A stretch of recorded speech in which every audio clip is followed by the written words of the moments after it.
My name is Lila, and I don't raise my voice anymore.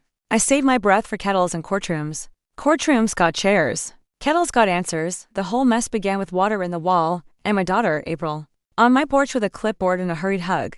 Mama, the plumber can't start without your signature. It's just permission to enter. Sign here. I'll handle everything. I looked at the page the way I look at a pie that smells so sweet. The title said work authorization, but the bottom had 3 lines of fine print and a place for initials. I didn't remember agreeing to. April tapped the paper like a drum. It's standard, Mama. We're losing time. I signed the top line and drew a long line through the bottom, where the words were trying to be small. If it's standard, I said, it can stand to be seen. The plumber came. He opened a square in the drywall, shook his head about copper and code, and left a bill that looked like a phone number. April took the bill, took a breath, and took herself home 2 weeks later. Doris from next door sent me a photo like a slab. My little blue house, my paid off, mortgage-free. Pot roast smelling house on a website with bright pictures and brighter lies. Motivated seller. Quick close. Cash preferred. I sat in my chair, the one I bought when my niece started reporting to me more than to Jesus, and let the kettle sing one time. Then I called Walter. You might remember Walter, my friend with a law degree and a drawer full of pens that never run out.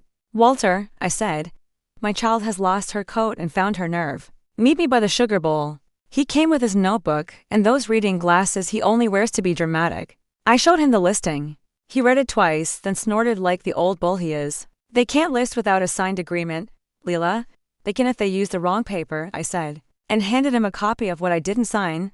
Walter traced my long line with his finger and smiled. You crossed out the assignment clause. I may be old, I said, but my pen still gets up in the morning. He called the broker. I boiled more water. The broker called back pretending to be confused. We have a valid listing, Miss Price. Your daughter is on title. That sentence bounced off the walls like a bat hymn. On title? I asked the ceiling. Walter raised an eyebrow, which is lawyer for we ain't done. We pulled my deed. April was not on title, but someone had filed a memorandum of agreement at the county, stapling my address to a stranger's promise to sell.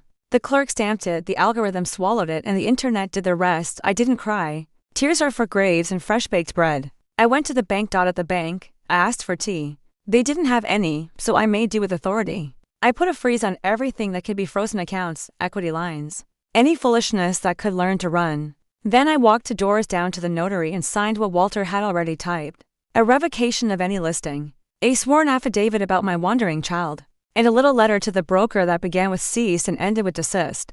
April called that evening with a voice like wet paint. Mama, why did you cancel the listing? We're finally moving you to a condo with an elevator. My friend has a buyer ready. You'll be comfortable. I am comfortable, I said, in my home with my name on it. Which condo were you planning to move into with me? The part with the balcony or the part with the check? Mama, don't be like that. We're family. Family is groceries when your check comes late. Family is blankets when your power goes out. Family ain't paperwork. I never met. Silence traveled the line like a tired dog. Then she said, what greedy people pray into every pillow. I did it for you, baby, I said. You spelled you wrong. Walter filed the affidavit at sunrise. The county clerk stamped my name like she was blessing bread. The listing came down, but the broker tried one more dance step. We're proceeding to closing, he emailed. Per our agreement with the daughter. Per my patience, I replied. I'll see you there. I put on my Sunday hat and my Monday shoes and walked into that closing like I was walking into my own kitchen. The room smelled like toner and ambition. A young man in a tight suit looked up and tried to sell me my own chair. Miss Price, he said. So nice to finally meet you. We just need signatures. Walter slid my affidavit across the table. The only thing getting signed today is your release from a daydream. The buyer, a woman with kind eyes and the tired shoulders of a person trying to start over, looked from me to April and back. I don't want anyone's house who doesn't want to sell, she said. I know what it feels like when people make plans for you. April folded into herself but kept talking. Mama, think about stairs and safety. Think about your age. I think about my name, I said. I think about my right to make tea in the kitchen I paid for cleaning houses when nobody remembered my birthday. I think about how love asks and thieves inform. Walter pointed at the clerk. Record the revocation first, he said, and the clerk did. The title agent closed her folder like a hymn book at the last amen. The buyer shook my hand and wished me peace. April tried to cry pretty, then realized Pretty had left the building. Come home with me, Mama, she whispered. We'll talk, we will, I said, but we'll talk at my kitchen table. Not in a conference room where you hope to trade me for square footage back at home. The kettle did its work. April sat across from me, where she used to do homework. The same smudge of concentration between her eyes. The same tapping foot when Math walked into the room. I needed money, she said finally. Marcus lost hours at the warehouse. The baby needs daycare. I thought if we downsized you, we could all breathe. I've been breathing in this house since you were 8, I said. And I ain't short of air, you are. So you tried to borrow my lungs. She put her face in her hands and sobbed like an apology with no nouns. I let her. Then I slid a folder across the table with the patience of a grandmother and the accuracy of a nurse. This is a budget, I said. This is a list of jobs that pay cash without burning the night. This is a childcare co-op Miss Chen runs at the church. This is Walter's card if Marcus wants to talk about overtime and contracts. And this, I tapped the last paper. This is a trust.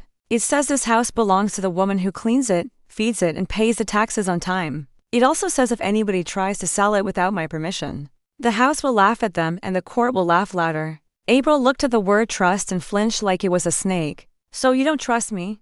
I trust you to be my child, I said. I trust you to need help. I trust you to make mistakes with a full heart and empty pockets. I do not trust you with my deed. The Lord didn't ask me to. She wiped her face. Am I banned? You are loved, I said. You are welcome on my porch with clean hands on time and with the truth. You are not welcome with clipboards and strangers. She nodded like a student finally meeting the chapter she skipped. She hugged me with both arms and no plans. She left with the budget, the list, and a jar of soup. Doris came over with pecan pie and gossip because the Lord understands balance. You went to the closing. She squealed. I wore my church hat, I said. The room needed supervision. We sat at my little table like queens who don't need kingdoms. I put the new D copy in the binder behind the tab that says ask first. I wrote a line in the notebook under the sugar bowl and let the ink dry the way. We let bread cool slow. Smug, necessary. This is what I wrote. A signature is a key. Don't hand it to a stranger wearing your child's smile. Paper isn't love, but love can live longer when the paper is honest. If someone lists your house without your blessing, pack a hat and show up where the pens are.